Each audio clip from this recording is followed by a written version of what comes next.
Okay, so I'm going to share my screen with you. So let me know if you can see that okay.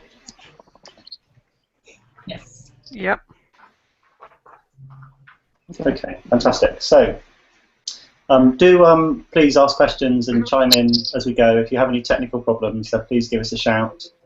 And we want to make this as interactive as possible. Obviously, most of what we're doing during the meeting today is kind of talking about the National Elves Service and presenting a bit of the new website to you. So there's quite a bit of presentation, but we want to make it interactive. We want to ask you some questions and get your views of what we've done so far. So please do, yeah, join in. So a very warm welcome to everyone on the Hangout and also anybody that's watching this first Elf Campfire on the website. It's our first attempt at doing this, so we're really excited about it. We really hope it works out. We're planning to make these around the campfire meetings, regular meetings from now on, and we think there'll be two types of meetings that we have. One will be, as we are today, talking about the National Elf Service developments, showing you what we're doing, telling you about the website and our plans. And the other type of meeting that we're planning to have is it's going to be more around discussing research. So we've got lots of ideas about how that might work. Online evidence-based journal clubs, debates, presenting new research and new blogs, tackling controversial topics. Smoking bans in inpatient units is one that seems to be high on the agenda at the moment, for example. So we're going to have these regularly, and we'll have topics that cover the different elves that we have in the service. So over the next few weeks we'll have mental health, learning disabilities and social care campfires. So if you've got topics that you're interested in, if you've got things that we should be covering, then please do let us know. Tweet us at the Elf Campfire hashtag or email us directly. Okay, so this is the agenda. We're going to start off, just do a quick round the campfire introductions, so just to give everyone 20 seconds to introduce themselves, tell us who they are and where they work. And then I'm going to hand over to Douglas, and Douglas is going to give us a short presentation about the background to the National Elf Service, why we started it in the first place, a bit about the history of our work at Minnovation in Oxford, and then we're going to talk a bit about the elves that we're going to be adding to the website over the next few months. And then in the second half of the campfire we're going to be doing a short demonstration of the new website. A lot of you I know have seen the website already and have used it as logged in members, but I know a lot of people watching the broadcast won't have seen it yet. So we're going to show some of the new features and obviously give you an opportunity to ask questions about what we're doing with that. And then we're going to finish off again with another kind of round the campfire to give you an opportunity to share your thoughts on what we've done so far. Okay, so without any further ado, let me just turn that off so we can all see each other again. Hopefully that'll work. With an infinity screen. Yeah, it's like a Hawkwind video for a second, isn't it? So I think I know everyone now. So let's start. Chris, you've joined. I see. Hello. Hello. Hello. Hi, Chris. Nice to see you. Thank you. It took me a while. No problem. So maybe I'll kind of suggest people, because we don't really know what order we're in. So I'll start introducing myself. I think most of you know I'm Managing Director of Minnovation. We're the company behind the National Elf Service. So I'm an information scientist. And myself and Douglas founded Minnovation back in 2002. And before that we worked at the university or the NHS. So we've been working in evidence-based healthcare for about 20 years. And for the last 4 or 5 years we've been doing this ELF thing. And obviously we're going to be talking about that. So yeah, that's me. So Douglas, do you want to introduce yourself? Yeah, I'm also an information specialist. I live in Edinburgh, but most of my work is around ways in which we can get evidence into practice, ways in which we can improve the way how we communicate about evidence. That's really, like Andre, that's what I'm interested in. Great, thank you. And Dotchi is the third member of the Minnovation team. Do you want to introduce yourself? Yep, this is me, Dochi. I have a social science background and I work as a project coordinator for the National Art Service with Doug and Andre. Great, thank you. So I think I've got everybody in order. So Alex, do you want to start and tell us a bit about yourself? Hi, I'm the manager for the Collaboration for Leadership in Applied Health Research and Care at Oxford that's funded by the NIHR, and we will be taking part in a project with Mental Health to do an evaluation. Great, thank you. Chris? Hi everyone, I'm Chris Sampson. I'm a health economist. I started writing for the Mental Health a while ago and have written a bit for some of the other ones, so yeah, that's me. Great, hi, thank you. Oh, University of Nottingham, I should give them a mention, I suppose. Yes, absolutely. Lee? I'm currently working as a researcher, a systematic reviewer at the University of Warwick, and I'm still writing up a PhD at the University of East Anglia on learning disabilities and cognitive behavioural therapies. Great, thank you. Lisa? For North East London Foundation Trust, I'm the assistant librarian, and I've been writing for the mental health things now, yeah, that's me. Thank you. Caroline? I'm Caroline De Bruin. I'm Chief Blogger for Commissioning Elf. I work currently for Public Health England and do this commissioning blog in my spare time because I've got real interest in health management, evidence-based practice, and research related to commissioning and QIP and all that goes with it. Thanks, Caroline. And Raf, over to you. Yeah, I'm Raphael Underwood, and I guess I'm one of the elves. I've written for the. Sorry, a giant moth has just flown into my living room. Apologies. I've written a few posts for what was formerly the Mental Health. I guess now it would come on as the National Health Service. And yeah, I'm a PhD student at King's at the Institute of Psychiatry, Psychology and Neuroscience. I'm coming to the very end of my thesis in psychosis and sort of neurocognition of psychosis, and yeah, I'm a big fan of science communication and research-based medicine. Brilliant, thank you. And Ruth, finally over to you.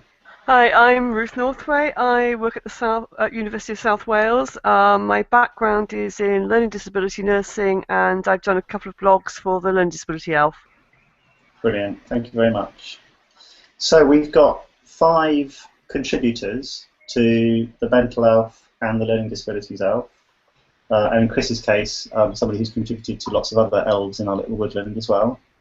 And we've got a chief blogger in Caroline on the Commissioning Elf. Myself and Douglas have that role as well. I do that for Mental Health, and Douglas does that for the Diabetes Elf.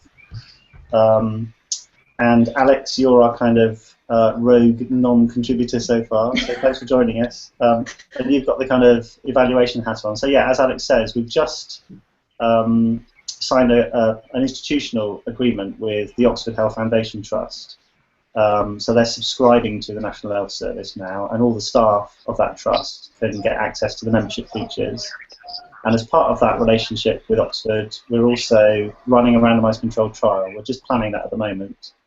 So we're going to test the National Health Service as an intervention to see what impact it has on clinicians keeping up to date with research and using evidence in practice. So we thought we should put our money where our mouth is, and we're always banging on about more large-scale randomised controlled trials.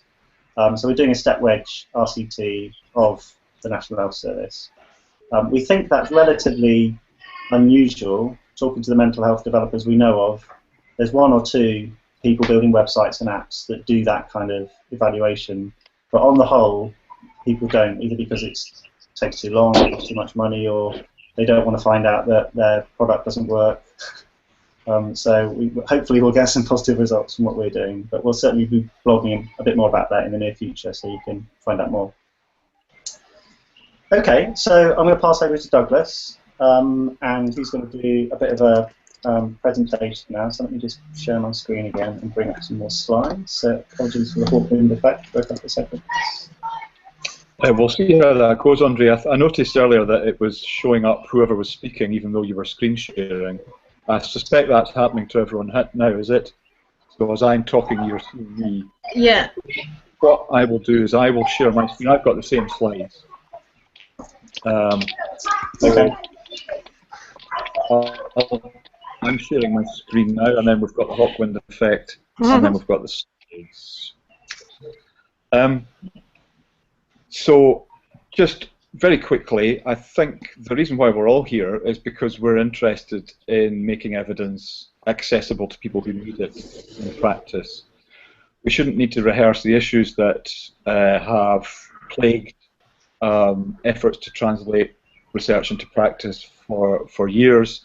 Although we did make this effort a couple of years ago, Caroline and I revisited the literature in a kind of narrative review to see what had changed about our understanding of how often people ask clinical questions that need evidence, how often do they actually manage to find an answer, and then are they finding the right answer? Are they finding good quality answers? Those studies had originally been done in the 1990s, and that was kind of about the time that I started getting involved in evidence-based healthcare. So we wanted to update all of that, and it was kind of done in the context of some work we were doing through the National Library for Health at that time. But we wrote up our findings and published it in the newsletter of the International Society for Evidence-Based Healthcare. What you're seeing on the page, sorry, on the screen now, is a very high-level summary of some of the key updates that we, key information that we uncovered. We found that about half of press releases of randomized trials contain spin, so contain adjustments to the facts to make it more appealing to the publisher, to make it more attractive to the reader. And these are randomized controlled trials, never mind other types of research. So there is clearly still a problem with the way that we communicate new evidence to professionals. When we look at press releases of trials, we found significant misrepresentation of the results. And often this is not down to the researchers, this might be down to a sub-editor who prepares that press release. So whether you're looking at published abstracts, published reports, or press releases, there's a problem with the way evidence is reported. And we came up, as a result of our review, a kind of very approximate heuristic estimate of the percentage of clinical questions that actually don't get a good quality answer. And that was in the range of about 58 to 87%. So this is questions asked by health professionals in the context of dealing with a patient that there may be evidence for, but they don't get it.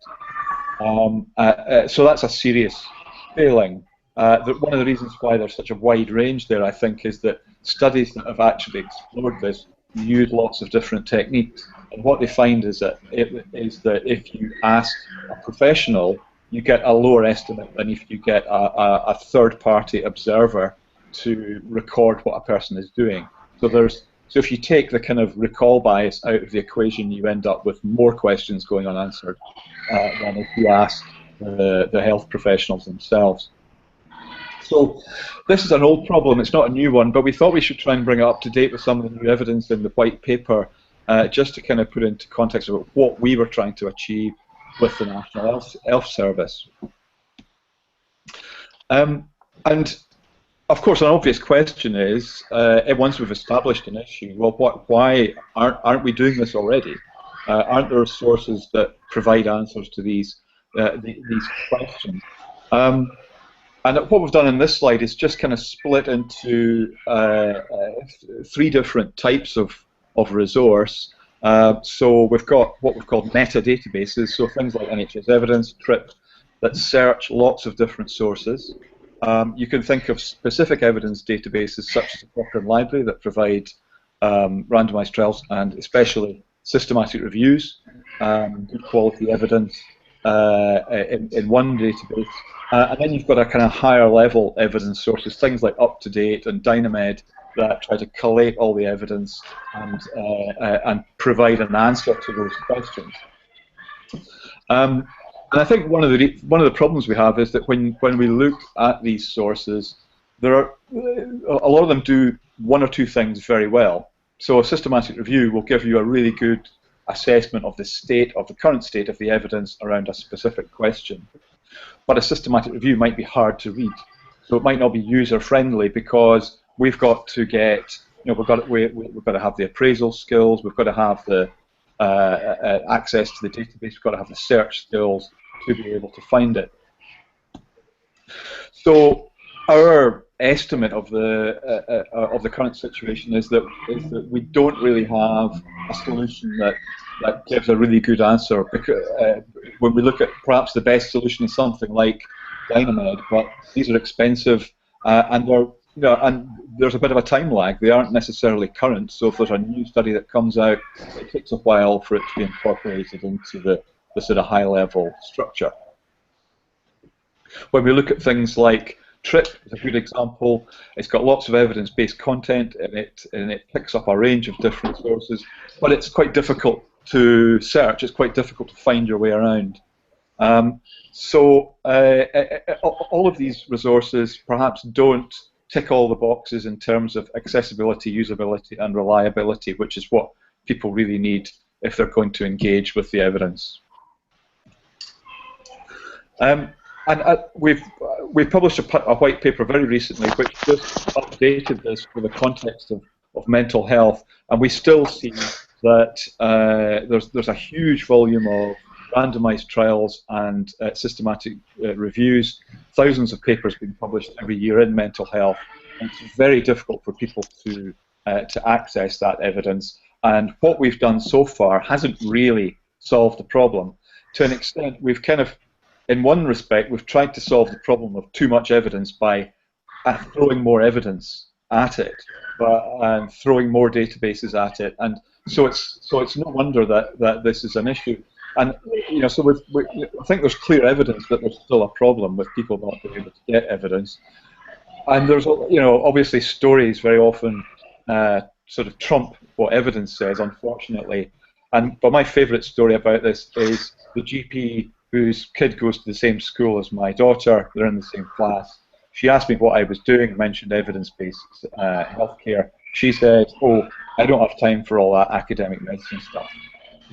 So to her, evidence was something that was a way not to do with her everyday practice. So we still haven't managed to bridge that gap with the resources, which are, I mean, we don't want to denigrate the efforts that people have made.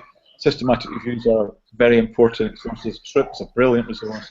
All these things are great, but they haven't quite given people the sense that they can connect to the evidence yet. And I think that's one of the main reasons why we still see so many of those clinical problems not being addressed with good quality evidence. So that kind of brings us up to what we were trying to do with the National Health Service. And I guess we didn't really sit down and say we need to design this from the bottom up. In some respects, I think the National Health Service came about because we started talking about evidence in a way that was accessible to people. It was about 4 years ago, pretty much exactly 4 years ago, that Andre and I decided to start doing a blog-based project about evidence. We had the idea that it was like, sort of, you've got your 5 a day for diet. Well, what about if you get 1 bit of evidence a day? Then over a year, you'll end up with 250 bits of evidence. Suddenly, you spend 2 minutes a day reading a blog. Over the course of a year, you're connecting to the evidence. And again, we didn't sit down and think that's the answer. We just started doing it, and it grew. So the people who are on this call just now were some of the first people to respond very positively to what we were doing. John Northfield started writing a blog about learning disabilities, and I think particularly he was a sort of trailblazer there because he recognised there was an issue in learning disabilities in just the dearth of high quality evidence and the difficulty in translating it into very complex situations. and he, the blog that he wrote really helped people to make that connection, and so Andre particularly then picked up that challenge for mental health. But I think it was really what made us think we were onto something was how popular the mental health was in the early days, how many followers. It very quickly grew, and it doubled every 6 months or so since we started doing it. And also, I should also very much pay tribute to all the bloggers who came on board, who decided this is something that they're interested in, not as something to promote themselves, not as something to promote their research, but to try to get the research across to people in a friendly and engaging manner. So that's where we got to, and I just wonder, before we go on to look at how the product has developed, what comments or questions would you have on the call about that sort of back history? Is that something that resonates with you?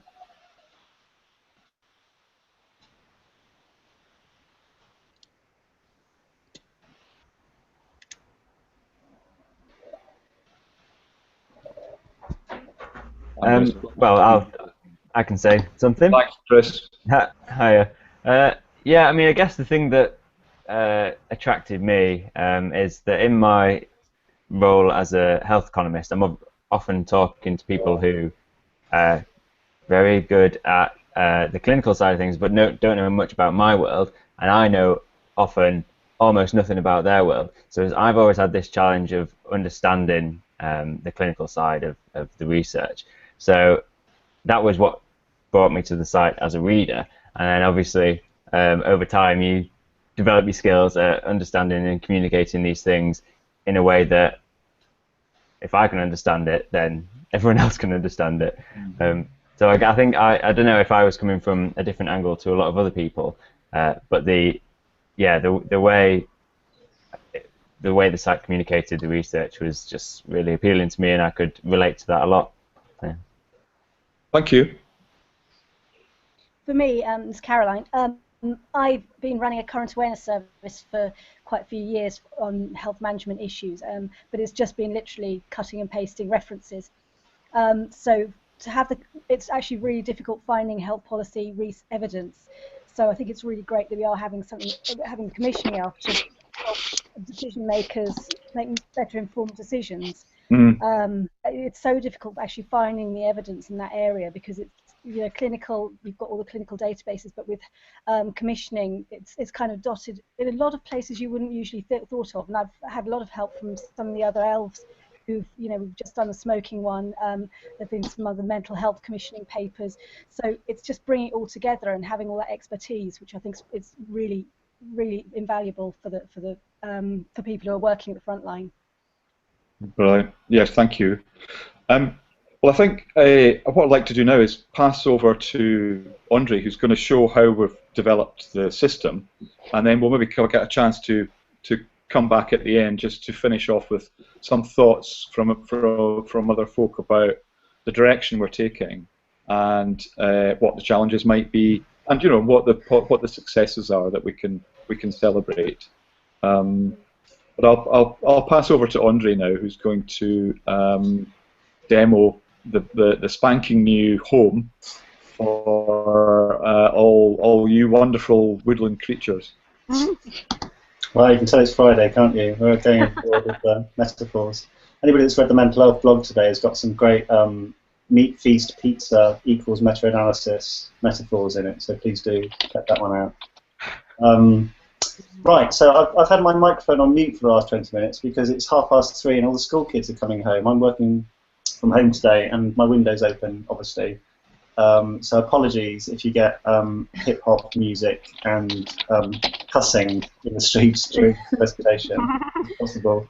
There is a microphone mute button in Hangout. You can mouse over the video window and there's a little way that you can mute your microphone if you do have similar issues. So hopefully this screen share will work this time.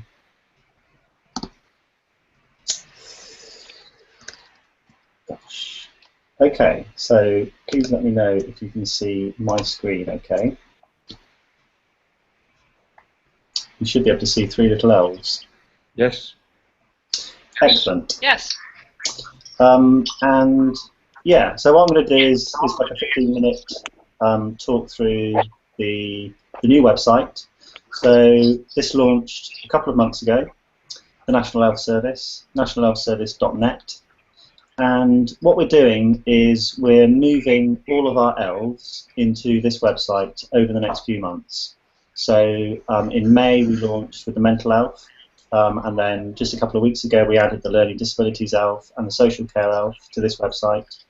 And there's 8 more elves out there in the woodland covering topics from musculoskeletal health to dentistry, which we're going to be bringing in to this website over the next few months.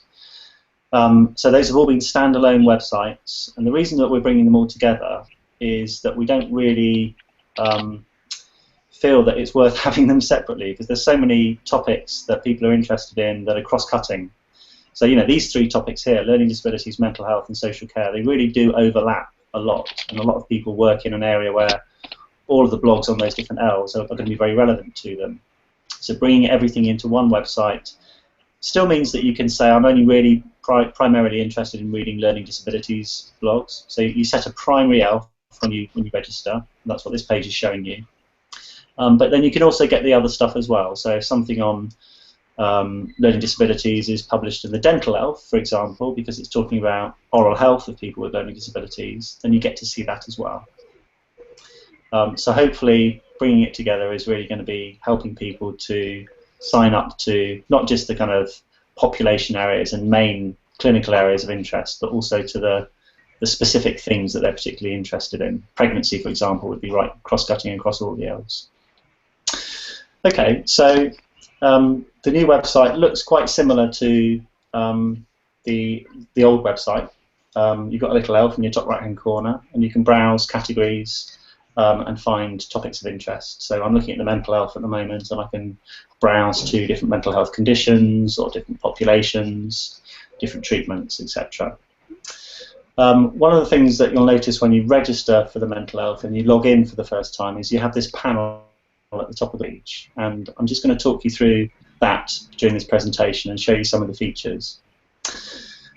So the first thing to say is that all of the content, all of the blogs that we write, they've always been open access, they've always been free, and they will continue to be free. We don't have any plans to charge people for the blog content.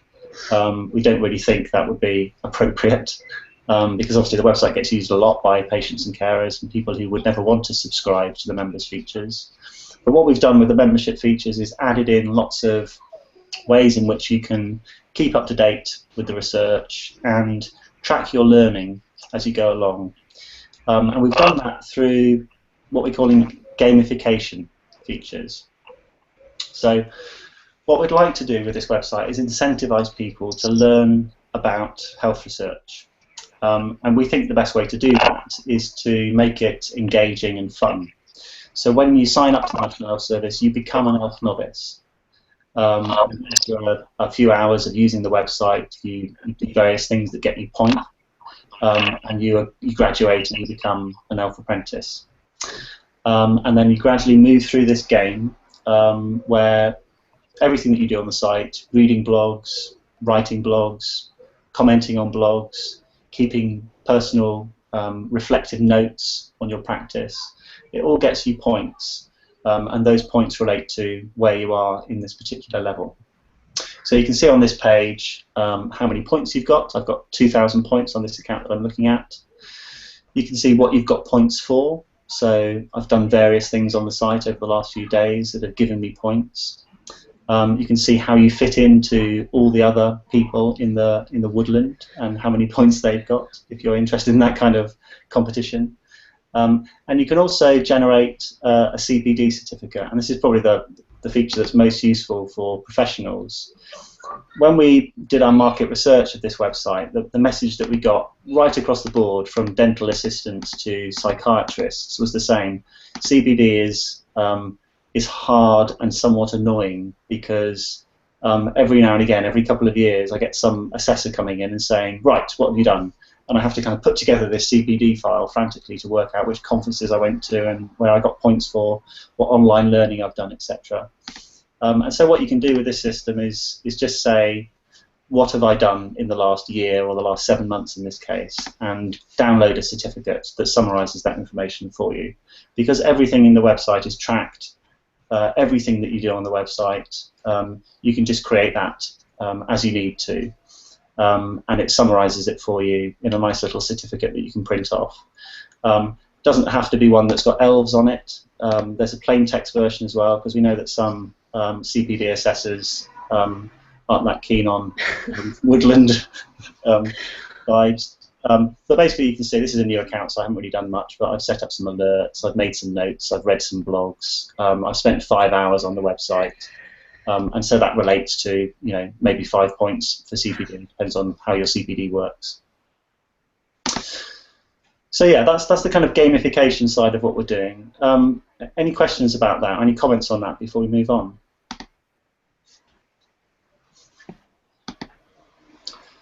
Okay, so let me just come back to the home page. So we'll start looking at a blog, and I'll talk you through some of the features. I think most of you have either read or written blogs, so you'll be familiar with this kind of format that we have. Marcus Munafo wrote this blog earlier on this week, which I think is probably our most popular blog this week. This is an interesting one. Some research that points towards a link between smoking and schizophrenia, suggesting that smoking may be a causal factor with schizophrenia. And there's a few studies that have been published this year which point towards that. So Marcus was summarising that in this blog, specifically one case control study, but also referencing a couple of other recent pieces of research. So we summarised it in the usual style, mental health blog. You're all familiar with this, you know, a declarative title, an introduction, bit of background, the methods of the research that we're summarising, and the results, nice and summarised. In this case, it shows a clear link and a kind of dose related for this particular topic. So he concluded, and he did his usual sort of limitations of the evidence and his own personal sort of summary, clinical commentary on this evidence. Now that's a pretty standard National Health Service summary, obviously with links to the information. So hopefully most people will get to this point in a blog, the bottom, having read it. And at this point, you are invited to share it and also to do a couple of extra things that you didn't used to see on the old site.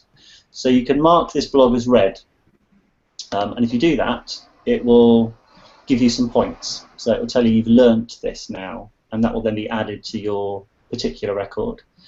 And you can also create a personal note on this blog. So we'll just do that. So that opens up a separate tab. And you can see, so I can go back and look at the blog as I'm creating my note.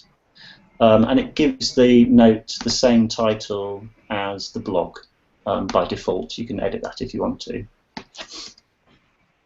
This is really simple.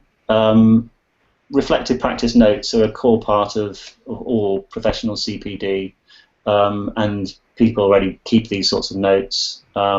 Sometimes they keep them on paper, sometimes, you know, in another sort of system. All we've done here is we've created a way that you can create your own note and link it to blogs on this website and discussions that take place on this website. So there's a discussion area for members, and it may be that you've been talking to other members of the National Health Service and you want to link your particular reflective practice note with that. So it's very simple functionality. We haven't really made this too complicated. You save your note, and that's just something that you can see in the system, and then you see it sitting alongside other notes that you've created over the last few weeks. So we've got lots of ideas about how we can develop this feature. We've done quite a bit of research looking at different professional groups, asking them about this feature. But what do you think about that kind of note-taking feature, and how would you like to see that developed? What could you add to that, do you think, to make it more useful for you?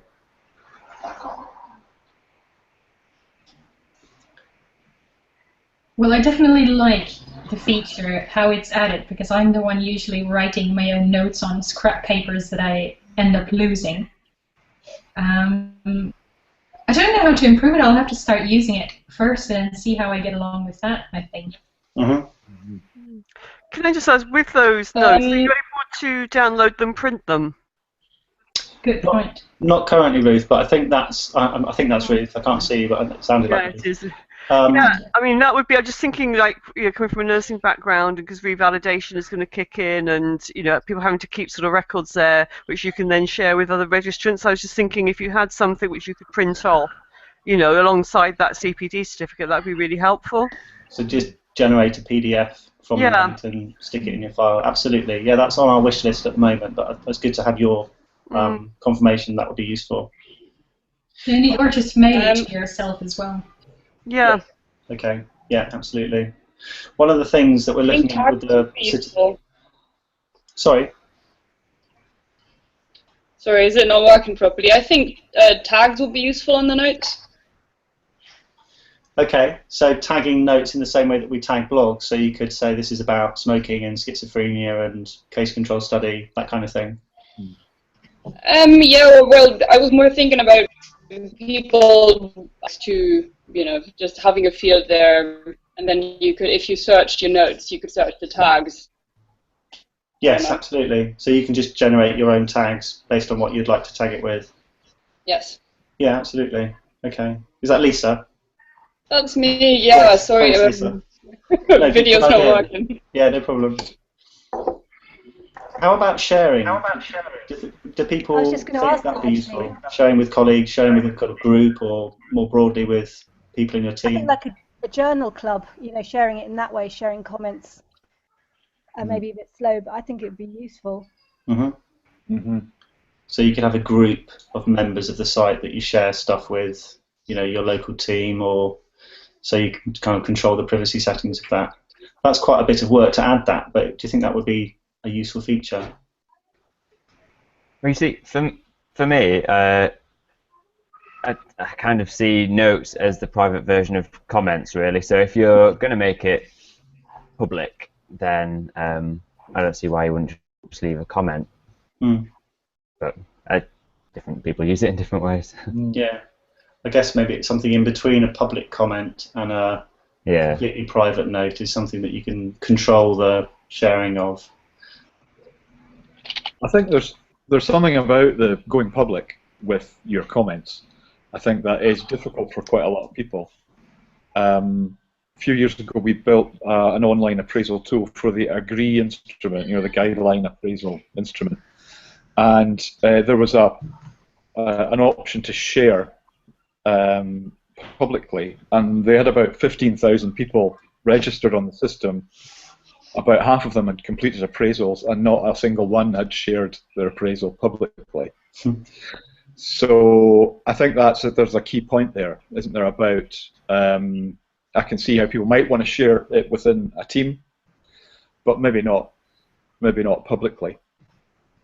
But maybe this is something, it's about making the connections between the notes and a discussion group or something like that a bit more explicit. Yeah, good point. Okay, that's really helpful. Thanks, everyone. Let's move on, just in case we run out of time. I'm loving the Woodland revamp hashtag, Lisa. Thanks for that. That's really good. Okay, so I'm going to show you the alerts feature next. I mean, obviously, one of the problems we've got, is a high-quality problem to have, is that we've now got thousands of blogs in this website, and so keeping up to date with the evidence that's coming out isn't just necessarily a case of having a look at the site every now and again. You might want to set up an alert to receive an email when something is published on a topic of your choice. And obviously that would work right across the whole National Health Service. So if you're interested in mental health, that isn't always going to appear on the mental health. You might get something about mental health on the commissioning ELF or the social care ELF or the learning disabilities ELF, as we've said.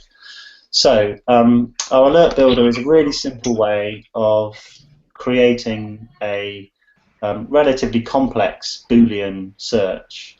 We're information scientists, so we don't have a problem kind of creating complex searches on databases, but we know other people sometimes do.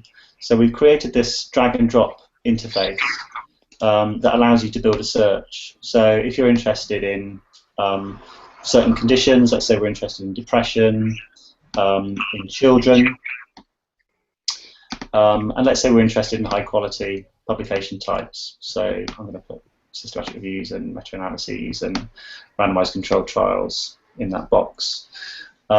So we're quickly building a search, and what it's doing at the top is it's running a search of the thousands of blogs on the site, and it's building our Boolean search with ands and ors and brackets in the right place. So you don't need to worry about any of that stuff. It does it for you. So you can see we've got 27 articles about depression in children, high quality evidence. You can choose the frequency of the alert that you get, and you can give it a name, if you can spell. And then you can save it on the site, and that will send you an email, not just for blogs, but also for any other content on that topic that's published on this site. So if a discussion starts up on young people with depression, if a campfire is scheduled on young people with depression, you'll get an email alerting you to that at the regularity that you set. You can go back and edit that if you want to, you can delete it, and you can view the results of that search just by clicking on the view button, and that will bring up those 27 blogs that we were talking about before. So that's a really basic requirement of any website, the ability to set up an alert. But hopefully that will make it a little bit easier for you to keep up to date with the stuff that's interesting to you. What does everybody think of that? So, yeah. Quick question. Will that search across all the blogs? Yes, it will search across everything in the National Health Service website. So that's really good. Currently that's just mental health, learning disabilities, social care, but as the year goes on, more content's going to be added in. So next month, the musculoskeletal health and the dental health will be added into this website, and by the end of January next year, we'll have all of our existing elves as part of this site. That's great. Okay. I think this is probably one of the best and most useful features of the National Health Service, and it seems like it could be one of the main drivers of traffic to the website. But I think the search function is super easy, and it's a genius way of building the searches. But even so, people like things to happen in one click. So it seems to me like it'd be good if there was some way to kind of share searches. So if somebody was interested in studies of depression in children, they could literally go to the site, see that search, and join it. So I don't know, some way of kind of sharing your searches with other people. Yeah, okay. So you could have kind of popular searches. You could follow the searches that other people are creating. Yeah, nice idea. And I guess for you, Chris, because we don't have an elf economist. We don't, have an elf that covers health economics. Yeah. Content. It's spread right across all of the elves. This is something that's particularly useful for somebody like yourself. Yeah, definitely. Yeah, it just makes it so much easier. I mean, at the minute it's there's only 3 on there, but if there were 10 posts every day, it would get quite tricky to tease out what you wanted to read without having a search function like this and alerts. So yeah, it's going to be brilliant. Yeah. Okay. Yeah, no, great idea. I like that. Anybody else? Any comments? Any thoughts on how we can improve this?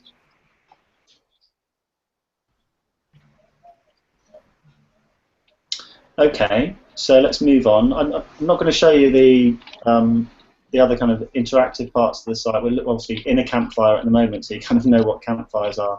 And discussion groups is kind of fairly usual fare. Online message boards. You can go in there, you can start a discussion topic, you can share it with people. Those are obviously focused on the membership of the website only, National Health Service members. There's a few hundred people that are already members of the site since we launched. But obviously that number will be growing over the coming months. You also have the option of commenting publicly on any of the blogs, and we think that's probably going to be the most popular way that you can discuss the evidence, because that will be with everyone.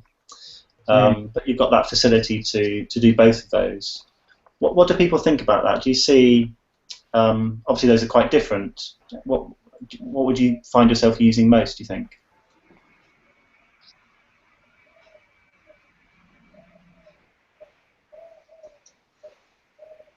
Does that make sense? Have I asked the right question? Do you understand what the question is? So I'm asking whether you would be more likely to comment publicly on a blog or start a discussion in a private discussion area with other members of this website, and what are the pros and cons of those two approaches? Well, I guess one of the things is, well, two things. Discussions are going to be better organised in the discussion group, so it'll be easier to follow than in the comments section. But then I would suspect that the discussion groups would be best for discussions of quite niche things, whereas the comments section might be more useful for the kind of broader points, and it doesn't really facilitate the nitty-gritty. Is it something the chief bloggers could sort of monitor the comments pages, and then if there's something which could be a discussion, they could put it into the discussion forum? Yeah, absolutely. We've done that in a couple of cases. Yeah, I think that would work. Yeah, I think it needs. I mean, getting discussions going around a focused topic can be difficult because obviously on a blog post itself, people could be saying anything, anybody could be saying anything. But we still want to have that out in the open. And I think the point Chris made at the start is really important about that's how people connect with the writers, connect with the researchers, they connect with the professionals, and also the patients. And that's been one of the most exciting things, is that actual, real-life, proper discussion amongst those three stakeholders. And that's happening without a login. So you can have that chat without, and you can benefit from that without having to sign up. I think the interesting thing will be how we push further, more detailed discussions into discussion groups. And my feeling is that might be something that emerges as a sort of journal club type setting, or might be an invited group of people that join a particular discussion group, or as you said, there might be key issues that come out of specific blogs that suggest we need a. So I mean, the smoking one is a great example. The smoking and mental health would be a really good topic to have a discussion thread, because we can bring in lots of different studies, but there are a lot of attitudes obviously around. Some people think, well, people with severe mental health problems need to self-medicate with smoking, and that is being challenged by a lot of the evidence that's come out, and it has really clear implications for practice. So that's the sort of thing that might be better as a focused, moderated discussion in a discussion group. That's interesting. I think what we're going to do is test out all these different places to talk. Obviously, the most conversation that we have is on Twitter.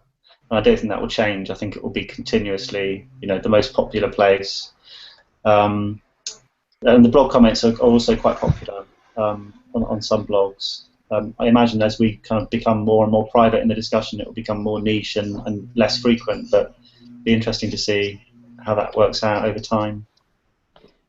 Just a tangential point about comments and discussions in general is that a lot of websites and blogs have a Reddit-style kind of upvoting system, so that the top comments, the comments that get the most whatever likes or retweets, kind of float up to the top, so that you don't have to scroll down too far to find the more in-depth or more eloquently put comments. Is there scope for that kind of feature? Or? Absolutely, it's something we considered when we built the site. We decided against it in the end. We thought we'd see how popular the private discussions were before we implemented that kind of feature, because this is the sort of feature that works well if you've got a really popular discussion area, but if there's not much going on, then it's sort of superfluous. Yeah, I think we'd do it in a woodland way. We'd have some kind of, elf thumbs up going on or something, but yeah, I can see that would be a useful feature potentially. Works well on busy sites. Okay, I just wanted to get your views on the gamification. Sorry, horrible word. I've used it twice. But the kind of elf lineup. There are female elves as well, by the way. So if you register on the site as a woman, you will not see these bearded boys. You will see female elves. Good to know. If you are a woman and you see these men, then go into profile and change your setting to female, and you'll see some lovely female elves instead. I mean, what do you think about this? I won't say what do you think about this. How does this kind of strike you as an approach? Yeah. I like it. I'm used to it from lots of different websites that use a similar strategy for you to keep track of how much you actually interacted with a certain website. So yeah, it's nice to see that after a while you upgrade it because of your time that you invested in it. And it's visually nice, so. It has evidence in its favour, doesn't it?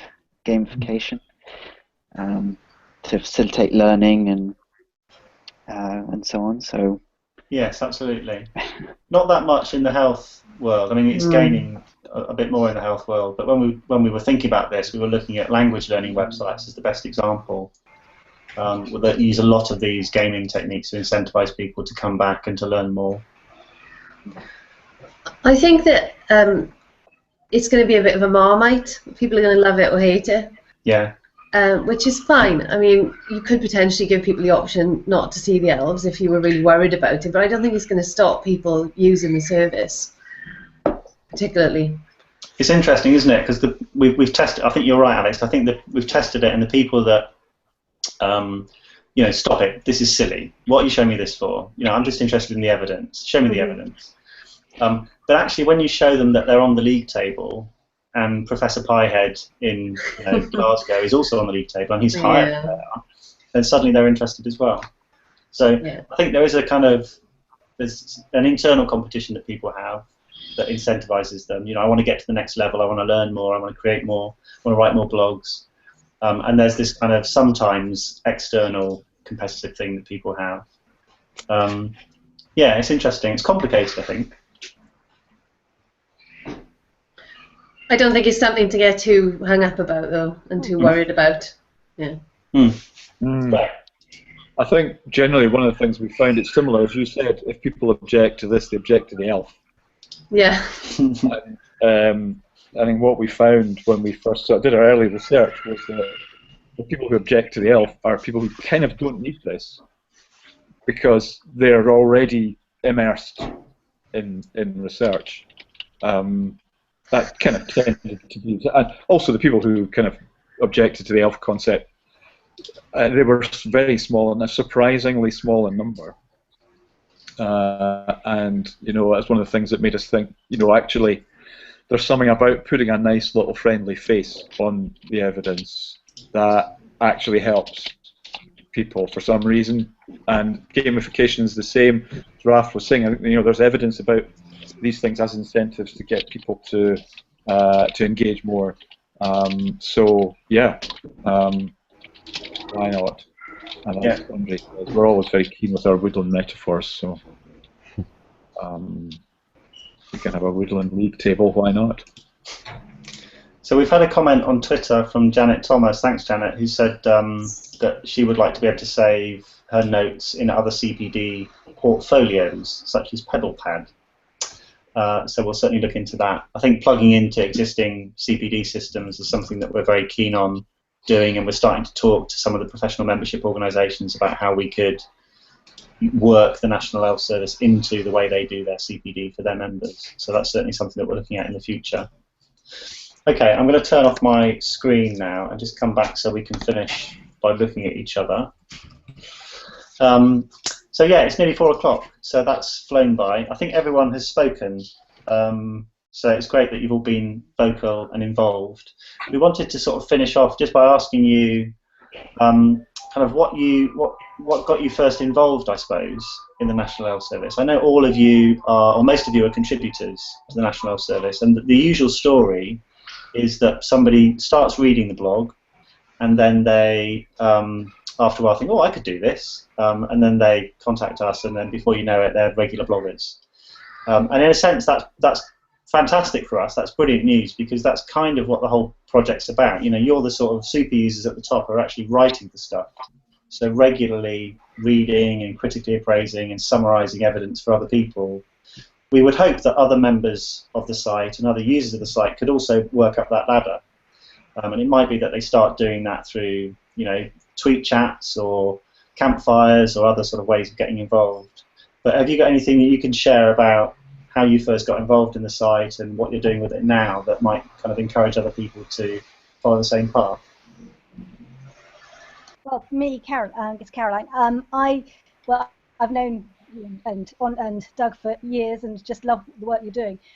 But for me, writing has never really been my forte in writing up critical appraisal, so it was a great opportunity for me to develop professionally, improve my skills on writing, and this is an ideal way for doing it because it improved my knowledge as well as doing something useful for other people. Brilliant. Thank you, Caroline. Well, your writing's brilliant, so... Oh, thank you. I think for me, what got me into writing for it, apart from the getting really interested by reading all the blogs and then wanting to contribute, is also because I find that when I'm reading, I tend to only focus on those topics that are very close to my area of interest, whereas with writing, you actually get the chance to delve a little bit further, and by doing a little bit of extra research around the article that you're reading, it gives, it's a much wider learning activity than just reading a blog. So it's very, it widens my area of interest and my knowledge. I really like it. Yeah, excellent. That's great to hear. I think that's probably the most common reason that people become bloggers, because they want to be challenged by other stuff. Yeah. I guess the way that we usually do that with the elf blogs is that we ask people what they're interested in, and then we send them papers on a regular basis on those topics, and sometimes challenging them a little bit to look at topics that maybe aren't their core areas of interest. Yeah. So in a sense, we kind of orchestrate that a little bit as chief bloggers, and sometimes I give papers to people that I know will vehemently disagree with the research and the findings of the research, because that is a really interesting way of getting discussion and debate going. It's kind of, I think, how these campfires might work in future, not as kind of traditional bun fight debates, but maybe as ways of kind of bringing together people with opposing views, talking about it in a warm, friendly, woodland way. So we'll see how that works. What about everybody else?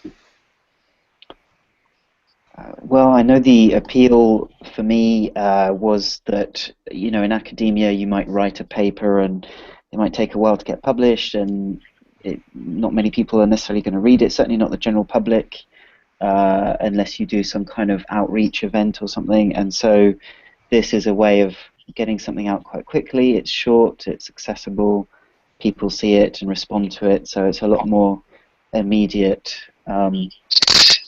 You can actually see the impact of what you're talking about and so on. Yeah. Yeah, absolutely. The feedback you get is much quicker, and it's probably from a more diverse group than you would get if you publish through traditional methods. I think that's when it's been really exciting. The schizophrenia and smoking blog that we showed you earlier that Douglas was talking about, that's a great example. Whenever you blog about that topic, you immediately have a day on Twitter saying, oh, smoking schizophrenia. But it's a really interesting discussion because it's clinicians and researchers of opposing views, and service users and carers and people that work in hospitals and people that have to enforce no smoking bans and all that kind of stuff. So it's a much richer discussion that you would get perhaps through more traditional means. Mm-hmm. Mm-hmm. I think for me it was, but I was asked to if I would sort of contribute a blog, but I think having sort of looked at them and read some of the others, for me it's really about trying to get that information out to as wide a range of people as possible. I mean, clinicians who are really busy and who maybe only have limited access, but also families and carers who perhaps traditionally wouldn't get access to some of that information. Yeah, absolutely. So it's really important that the blogs that we write are kept in the public domain and that those people can continue to read them. Yeah, for sure. Fantastic. All right, well, we're out of time. It's just past 4 o'clock, so let's leave it there. Okay, Thanks very much for joining us, everyone. Much appreciated. I hope that's been a fun experience. I hope that's been helpful. We're going to be announcing our campfire schedule in the next few days, so check out the website to see what else is coming up. And yeah, look forward to seeing you all soon. Thanks, Andy. Thank you. Bye. Yeah, thanks. Great. Thank you, everyone, for all your helpful input.